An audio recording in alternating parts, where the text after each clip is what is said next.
iligundulika kwa wakati mmoja au ilikuwa ni awamu, inatokea hili unagundua hivi? Kwa sababu alikaa sana Muhimbili. Waligundua toka azaliwa, maana alikuwa anamfanyia kila aina kipimo. Yaani wewe matatizo yako mimi hapa ni awamu. Sababu tatizo nilikuwa nalo awali nilikuwa shida ya moyo. Walisema moyo una nini? Valve ya upande wa kushoto. Ndio nilianza nayo. Ilikuwa ina nini, imeziba? Imeziba. Ila pumu ndo niko nao toka nazaliwa. Ndio. Kiacha tatizo la moyo, jingine hilo la pumu na vidonda vya tumbo. Ndio. Na hili la saratani wameligundua lini? Wameligundua sasa hivi sina hata mwezi. Ndio. Ndo natumia dawa. Lakini maendeleo yakoje mpaka sasa? Nashukuru Mungu, vimeanza kukauka. Na lolote labda la kuambia watakaoona klipu hii? Naomba unisaidie.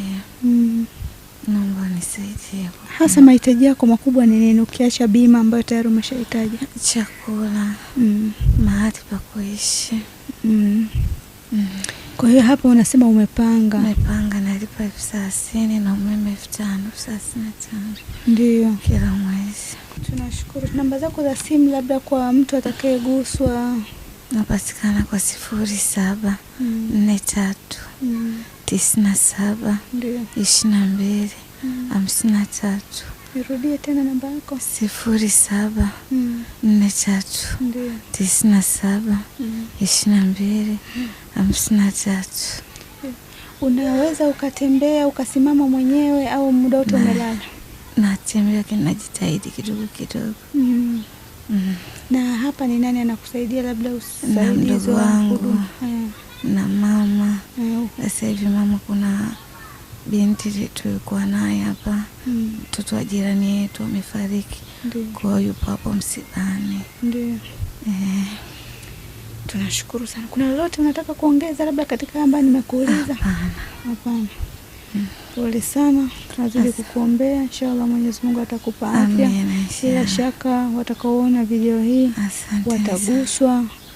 Wapo watakao kutafuta kwa namna yoyote ile. Lakini inshallah na wewe usichoke kuendelea kumuomba Mwenyezi Mungu.